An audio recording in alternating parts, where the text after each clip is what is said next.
Delaware CNA practice test free. Question 1. If a resident is in a vest restraint, how often must they be checked? Every 15 minutes, every hour, every 2 hours, once per shift. Residents in restraints must be monitored at least every 15 minutes to ensure safety and circulation. Question 2. What is the primary goal of restorative care? To perform all tasks for the resident, to help the resident regain or maintain the highest level of function, to cure the resident's illness, to move the resident to a hospital. Restorative care focuses on helping residents maintain or regain their independence and physical function. Question 3. An ombudsman is someone who provides medical care to residents, advocates for the rights of residents in long-term care, manages the facility's budget, inspects the kitchen for safety. An ombudsman is an official advocate who helps resolve complaints and protect resident rights.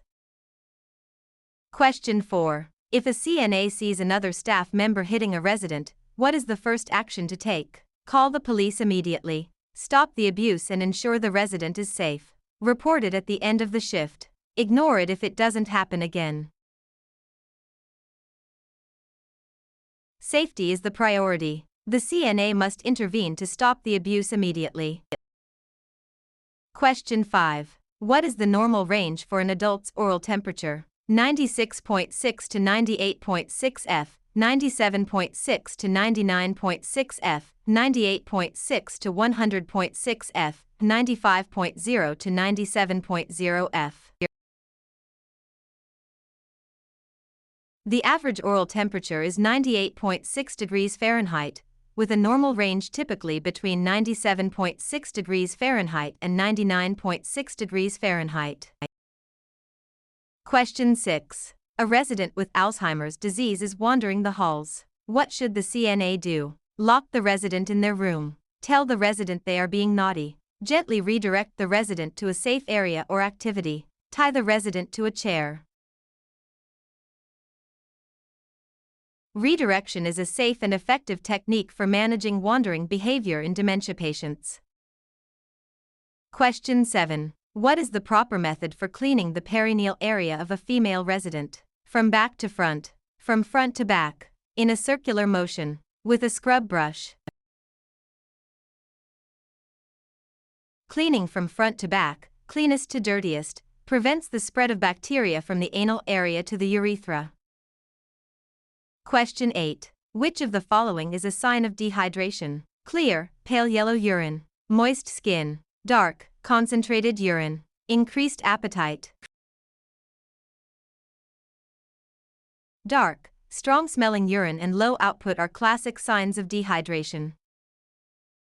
Question 9. A resident is nearing the end of life. What is the CNA's primary role? To encourage the resident to eat a large meal, to provide comfort and emotional support, to discuss medical treatments with the family, to ignore the resident since they are dying. Palliative care focuses on comfort, dignity, and support for both the resident and their family. Question 10. A resident is choking and cannot speak or breathe. What should the CNA do? Perform the Heimlich maneuver, abdominal thrusts. Offer the resident a glass of water. Wait for the nurse to arrive. Hit the resident on the back. Abdominal thrusts are the standard emergency procedure for a conscious person with a complete airway obstruction.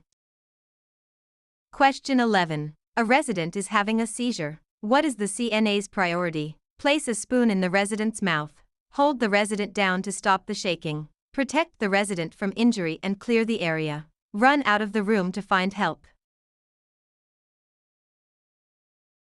Safety is key. Protect the head and clear objects away. Never put anything in their mouth or restrain them.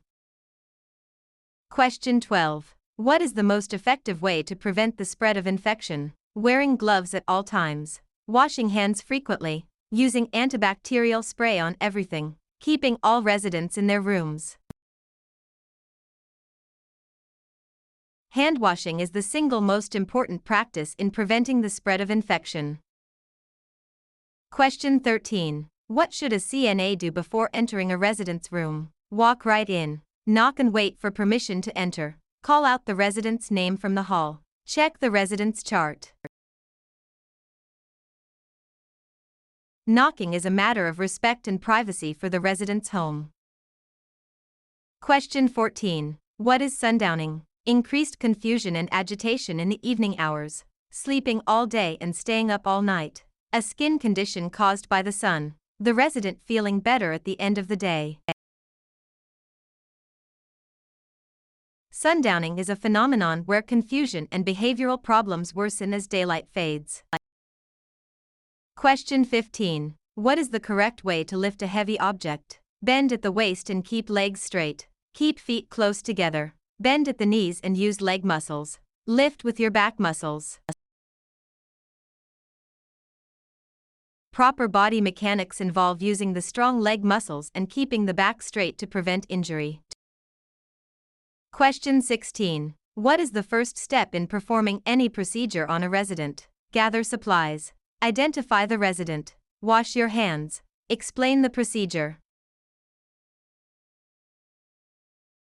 Hand hygiene is always the first step to prevent infection before touching a resident or equipment.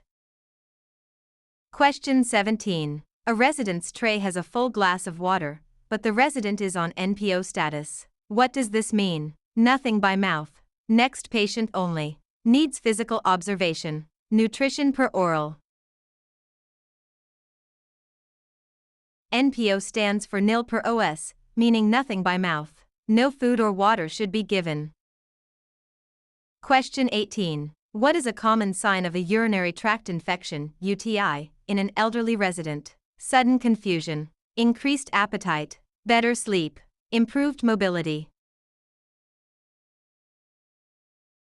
In the elderly, UTI is often present with cognitive changes or delirium rather than just physical symptoms. Question 19. When dressing a resident with a weak right arm, which arm should be dressed first? The left arm, the right arm, both arms at the same time. It doesn't matter.